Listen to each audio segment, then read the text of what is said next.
লোভ যে আগুন মানুষকে পুড়িয়ে শেষ করে, তবুও মানুষ তা ছাড়তে পারে না। একটা প্রশ্ন করি, তুমি যদি জানতে তোমার জীবনে আর মাত্র একদিন বাকি, শুধু একদিন বাকি, তাহলে কি তুমি আরো টাকা চাইতে, আরো জমি চাইতে, তুমি আরো সম্পদ চাইতে? না, তুমি শুধু চাইতে যে কি আরেকটু সুযোগ, আরেকটু সময়।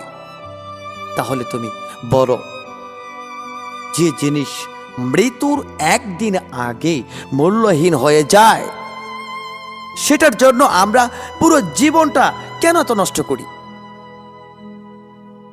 এই প্রশ্নের উত্তর একটাই, সেটা হলো লোভ। লোভ মানুষকে বলে আর একটু পেলেই তুমি সুখী হবে। এটা কি? এটা তোমার লোভ বলে।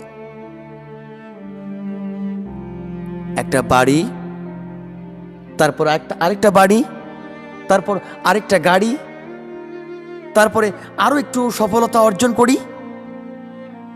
তারপর একদিন হঠাৎ মৃত্যু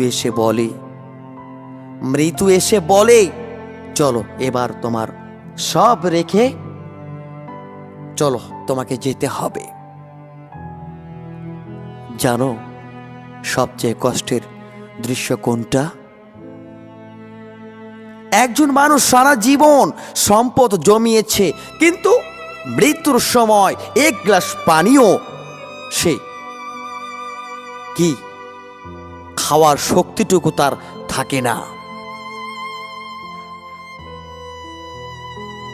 সে তার আলমারি খুলতে পারে না, তার ব্যাংক ব্যালেন্স সে দেখতে পারে না, তার জমিগুলো শুয়ে দেখতে পারে না, শুধু ছাদের দিকে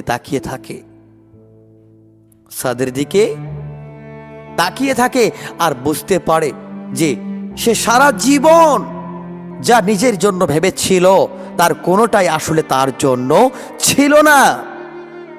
প্রিয় ভাই ও বোনেরা আমার, লোভ খুব অদ্ভুত জিনিস। এটা মানুষকে গরিব থেকে ধনী বানায় না, এটা ধনী মানুষকেও ভিতরে ভিতরে গরিব বানিয়ে দেয়। কারণ লোভী মানুষের কাছে যা আছে তা যথেষ্ট নয়। সে সবসময় যা নেয় সেটার জন্য কাঁদে, তাই সে কখনো শান্তি পায় না। জানো, কবরস্থানে এমন অনেক মানুষ ঘুমিয়ে আছে যারা ভেবেছিল আরেকটু টাকা আমরা জমাই, তারপরে আল্লাহর কাছে বা আল্লাহর পথে আমরা ফিরে আসব। আরেকটু ব্যস্ততা কমুক, তারপর আমরা নামাজ ঠিক করব। আরেকটু সময় তো আমাদের তো আছে, কিন্তু তাদের আরেকটু সময় আর আসেনি। তাই আজ তুমি যদি টাকা উপার্জন করো, স্বপ্ন দেখো, সফল হও, কিন্তু এমন ভাবে নয় যাতে দুনিয়া তোমার হাতে থাকে আর হৃদয়ে ঢুকে যায়।